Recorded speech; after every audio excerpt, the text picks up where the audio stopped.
Hi, this is Dr. Keith Valachi from the Dental Sleep Apnea Clinic here in Portland, Oregon. In this video, I'd like to talk a little bit about the relationship between symptoms with the TMJs or temporomandibular joints and obstructive sleep apnea.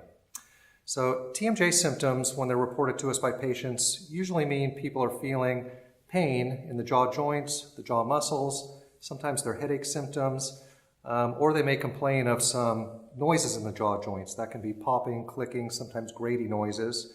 Or some people have difficulty with their joints to where occasionally they can't open very wide, or sometimes they can't close together properly. So there are a lot of causes for TMJ problems, generally a couple of categories. One is acute trauma.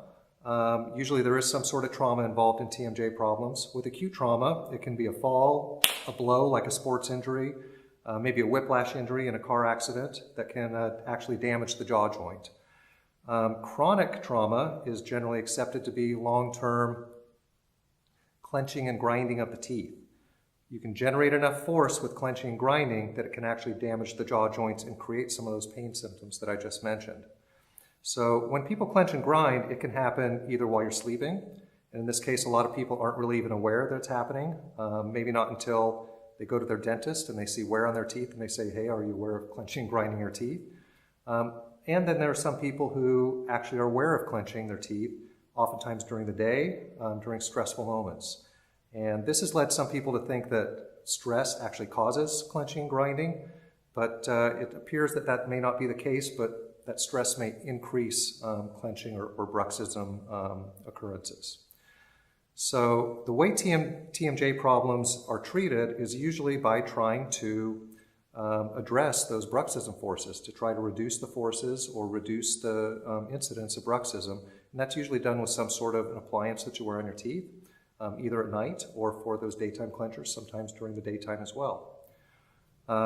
Typically very effective at reducing those symptoms.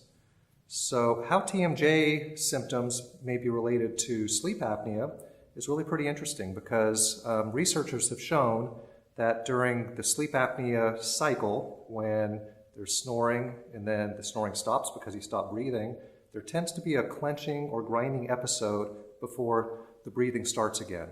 And this can repeat as a cycle throughout the night. So there are other studies that have shown that for some people, when their sleep apnea is treated, all the bruxism goes away. Now, that's not the case for everybody. There are some people who brux above and beyond the events that happen during the sleep apnea events, and there are those who brux during the daytime, and those sometimes need to be addressed as well. So we treat at our clinic sleep apnea with an oral appliance that holds the jaw forward. Sometimes we have patients ask us, well, does that increase the problem with my TMJ if my jaw is in a different position? And interestingly, the answer to that is usually not.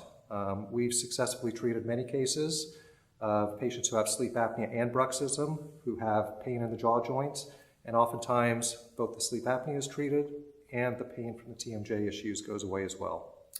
So if you have any questions about this, about how TMJ issues might be related to sleep apnea, please visit our website at www.dentalsleepapneaclinic.com or give our office a call for a consultation. Thanks for watching, and we hope to see you soon.